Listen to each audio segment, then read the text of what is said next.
And what is the name of your show? Ecologic. Yeah. Can you tell us a little bit about what the show's going to be about and when it's going to be on? Absolutely. Right now, I'm planning on the first or the odd Mondays at 9 a.m. for an hour from 9 to 10. And I'll be wanting people to call in if they're so inclined. Good. But I like saying a lot of controversial things, and I bet that'll provoke some people wanting to set me straight, which is perfect. That's exactly, what we are here is free speech, no bull. So I want to say that my eco dash comes from the ancient Greek. Eco means home. So it's a root of ecology, of course, where we're dealing with the environment that we live in, the watershed. I'm very much a fan of having to take care and get to know our own ecological reality that we used to live more in sync with, that we now seem divorced from in many ways. My show is talking about Russian River, Laguna de Santa Rosa, Lemon Creek, what's happening in all these places, what's happening with wildfires, and what's happening with the return of salmon, ecological. But it's also the root of economy.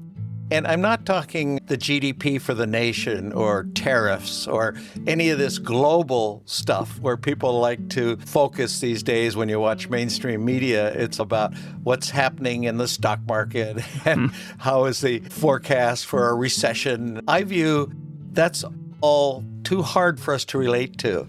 And the original economy was about the household economy. When the Greeks used eco in that sense, it was how do you marshal resources? How do you make sure you have food to eat during the month? How are you growing your food? And that wasn't done globally. No, the thing is we've lost the ability to do that.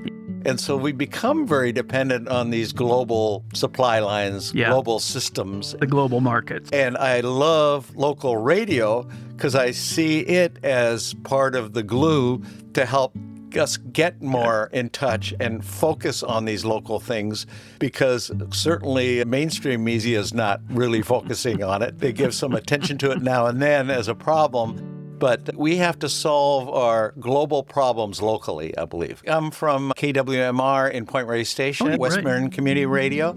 I was part of that as one of 100 programmers that did a show every 2 weeks, post-carbon we called it. So how do we adjust to living in a future, because we were seeing the focus on all the problems that are before us, would be it peak oil, climate change, resource depletion, extinction, really serious stuff. Yeah. The really value that I saw of that station was when there was a natural disaster or some need in the community. The fire department hooked in, but people able to call in and hear about where the road closures are, or to say, I need someone with a four-wheel drive to come and help me rescue my animals. Yeah, and we have a couple of hosts who are very focused on that type of thing. We do have our box back there, which is the emergency broadcast system for West Sonoma County. Perfect. Yeah. And I can fill an hour by myself, but I'd rather not. What I'm hoping is if I bring up a topic, bring up something in the news, I want people to call in. All over Sonoma County, I want to hear from folks who resonate with something I've said or find it problematic, questionable, have a different idea.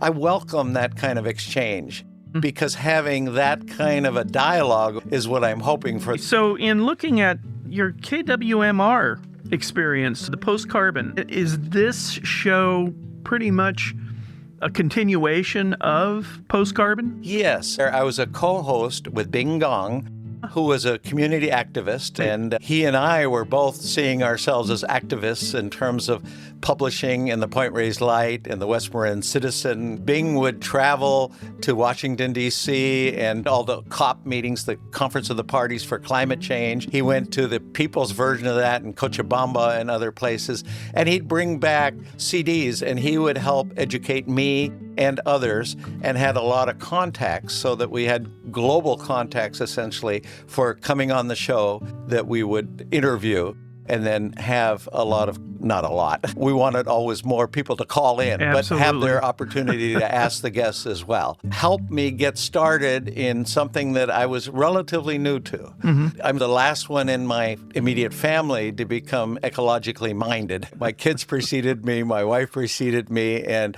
finally I was in real estate and I took a Build It Green course, and then I saw Al Gore's movie. Then I was at this West Marin meeting at the Dance Palace in Point Reyes, where we had people that were brilliant speakers on these issues. And afterwards, we formed a circle of, so what are we going to do about this? Yeah. And I spoke up a little bit, Bing spoke up, and it was clear that we weren't taking advantage of the local radio stations. So he and I decided, let's go in on this together. Over the years, we promoted a lot of things. I helped get Marin Clean Energy going, which was a forerunner of Sonoma Clean Energy. I went door to getting people in Novato and San Rafael to push their city council, and the people in unincorporated to push their board of supervisors, at which I spoke. I was part of a group that was on a mission to make clean energy happen. It sounds like you were really involved. Went from 0 to 60 and... Very fast. Yeah, so I did.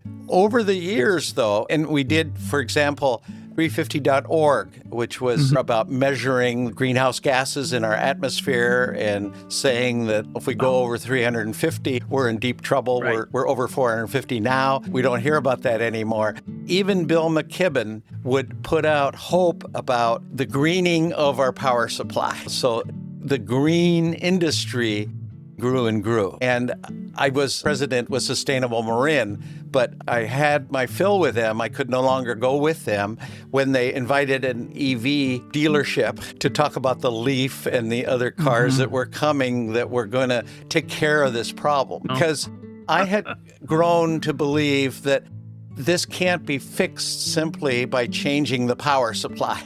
We have to, for example, on the cars, learn to live without driving and flying. The big issue was we were used to high mobility because we had fossil fuels, and now we were looking for a way to be guilt-free about it because we knew the damage they were doing. Right. But they still don't admit, for example, that all the roads, whether they're having an EV drive over them or having an internal combustion engine drive over them, are built with a huge amount of energy. The embodied energy in our modern world is taken for granted. And I do know that what it takes with batteries away from this earth. Yes. And that is something that is not renewable. But when you hear people pitching to sell within the green economy, yes, we have lithium now. They've just had a successful study that says you can just use salt and it weighs a little bit more, it has less power, but it's less destructive. Yeah. So there's always this, we're on the verge of something like the net zero, the little lie. And the way I encapsulated that at the time was people are always saying, we have a way to be less unsustainable. Yeah. So I was saying a little bit less unsustainable does not get you to sustainable. Exactly. First political protest involving the environment that I heard, and it formed an earworm in my ear, that idea of paving paradise and putting up a parking lot. Joni Mitchell did make an impact on my life. Artists have been trying to get this message out for a long time, and I was mostly at that time concerned about the Vietnam War because I was draftable, and then ultimately I got into the draft lottery and lucked out with a high number. As did I. And I wound up feeling guilty because so many of my age group wound up going to Vietnam and getting killed or injured. It was a horrible time, but I really thought our generation was going to make a bigger impact than it turns out we made. It made an impact on me that I really didn't act upon until later in my 60s. So that's what got me going. That's what's getting me excited about this show. I've got a lot of things that I've learned over the years that I'd like to share because I think it's a very complex subject. And one of the complexity is just the idea of complexity by itself. Every year now, especially with computers, we have PhDs or candidates for PhD in about 1,000 different scientific endeavors. They're exponentially growing the amount of knowledge that humans have.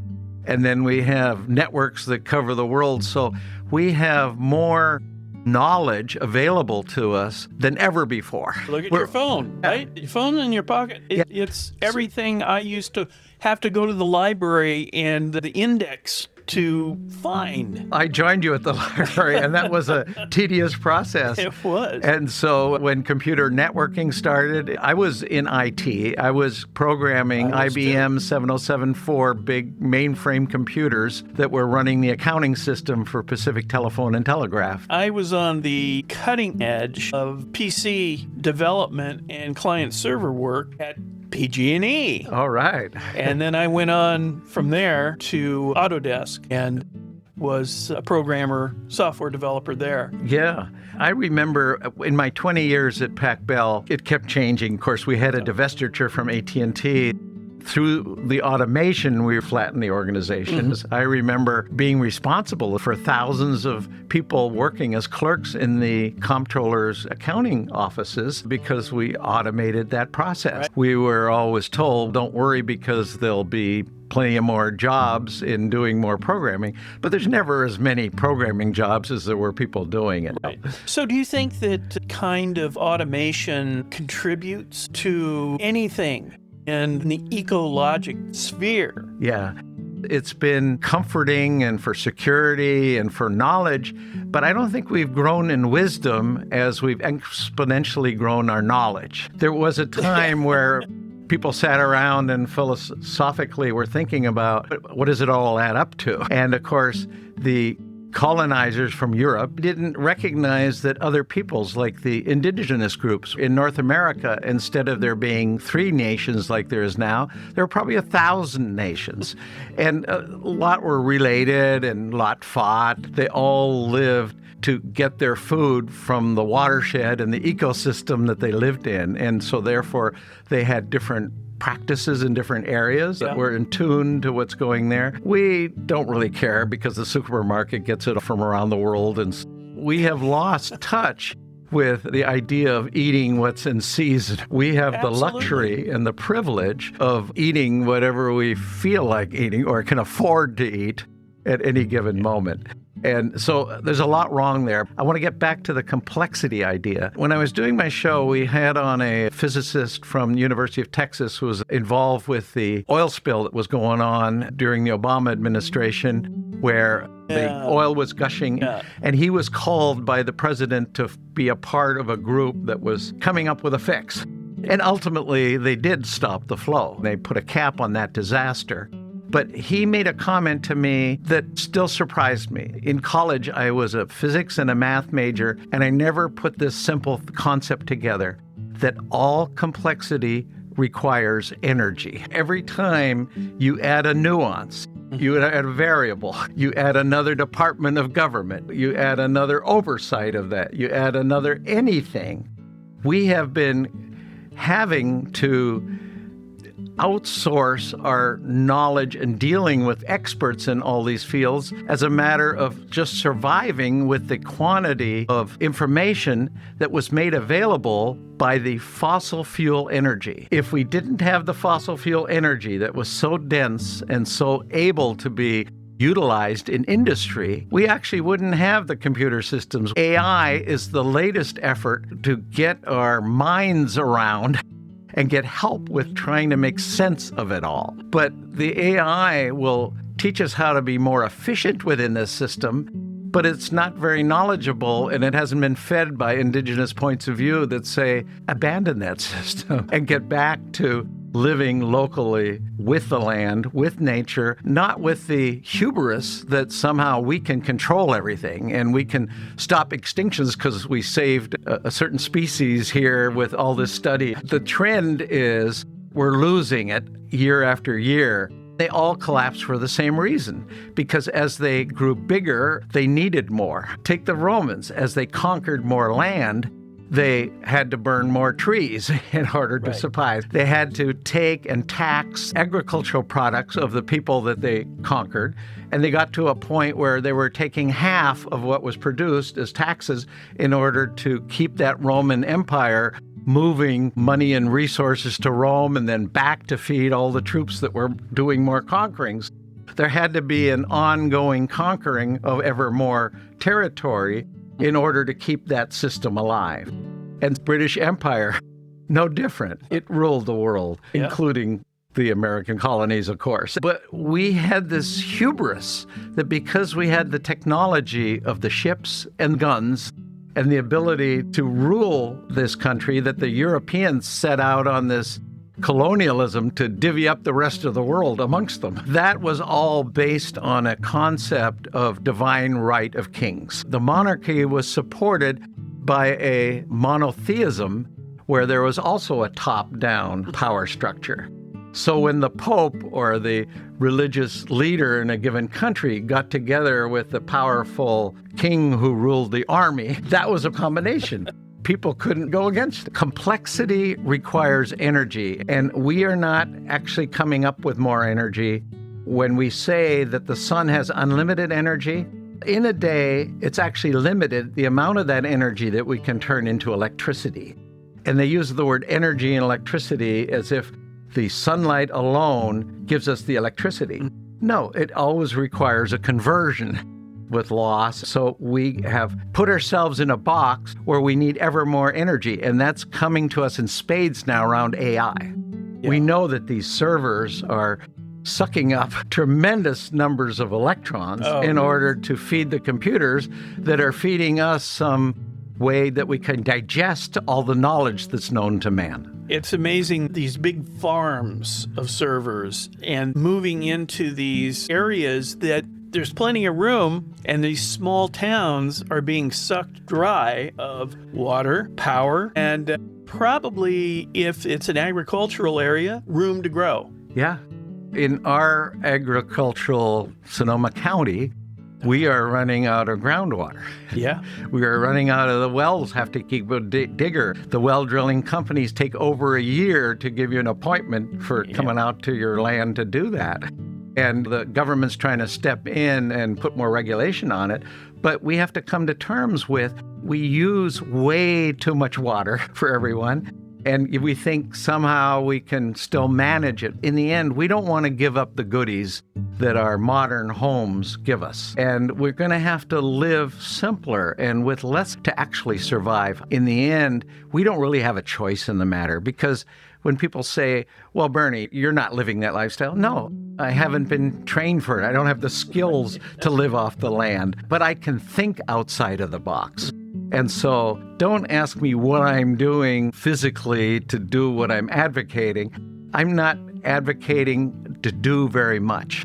I'm advocating for us to rethink our paradigm. Let me give you what I think is probably a micro example. I want to garden, and my wife is incredible when it comes to making our yard look beautiful with what she plants. Yeah. But when it comes to food, when it comes to tomatoes or corn or peas, I find myself going, the efficiency of planting, and we have room, but the water that it takes to make that happen versus going to the store, to the farmer's market, and buying it from a local provider seems to make a lot more sense. It sure does. It also supports the idea that a lot of gardeners have come to, is planting native. Yeah. Let's not try to grow exotic things that require more water than the rain provides for us here. And the Wapo lived here. They had enough to feed each other. They didn't war. They would meet at the Russian riverbank, maybe the other side, but they wouldn't fight over food. There was plenty of food. They didn't outgrow it. They didn't take the marshes and turn all that into solid ground and get rid of the wetlands, which were highly productive. And a lot of people now recognize those mistakes and are trying to solve them one at a time. And I think that's absolutely the right thing to do. I mostly look to young people who want to live off the grid and be self-sufficient with their own gardens, with building their own shelter, with mending their own clothes, with raising their children without sending them to a school that is pretty much a indoctrination into the existing system. So a lot more homeschooling happens, and I see this happening a lot in West County. I saw it in West Marin, and I see it in West County. People there more appreciate nature because they're out in it They're more. in nature. Yeah. They're exposed to it. But I give Santa Rosa a lot of credit. I've only been 3 years now in Santa Rosa. I really appreciate how the city takes care of its parks. I get text messages about what events are happening, what trails are being opened. Getting the local knowledge to people is what really matters. And so I want to be a part of that community that is about locally trying to make us less dependent on the rest of the world, being more self-dependent. Something recent that has got my attention, that's the salmon returning on the Klamath River. After 4 hydroelectric dams were taken down, and only 1 year after that ability for the salmon to get back to their spawning grounds, they're now finding that there are many, many salmons getting there. They used to run into those dams and could go no further. And the health of a lot of watersheds around here is really measured by the salmon coming back to spawn. I'm mostly familiar in Marin with Lagunitas Creek. They had a concerted effort by a lot of folks to take care of cleaning up the creeks. They kept monitoring, and the community celebrated the return of salmon. Salmon are quite resilient, but they're a huge indicator of what we've been doing to the water. And so I'm understanding that they come up the Russian River and they come into the Laguna de Santa Rosa, which has many tributaries. There's Marquess Springs, there's Windsor north of that. There's the Santa Rosa Creek with lots of tributaries into it. Further down is Crane Creek and other creeks that all come together that flow through Sebastopol, Forestville, and then join up with the Russian River. I learned that 10% of the Russian River's flow from there on comes from our Santa Rosa floodplain, and that's the largest tributary to the Russian River. We know that if it's rained heavily in the north and there's a big bulge of water coming down through Cloverdale, and it's going to flood in Guerneville. But before it floods in Guerneville, some of that water actually goes the other direction in the Laguna, so we see that backing up. Yeah. I studied to be a guide at the Laguna de Santa Rosa Foundation, and that's one of the organizations that keeps us informed and helps us with getting into more natural planting that is able to really adjust to this watershed, dealing with the vernal pools, the remnants of a wetlands. Vernal pools are those indentations. When the winter rains come, they fill up, it's like a puddle on the surface. But that puddle gets the seeds that have been waiting there for 8 months. Right. And there's 3 species that are unique to the Laguna de Santa Rosa watershed for vernal pools. We need every species that has evolved to stay with us, because we humans cannot go it alone, even though some people think we're so smart we don't need all those other species. We definitely need them, and we need them desperately, and we need to understand them better.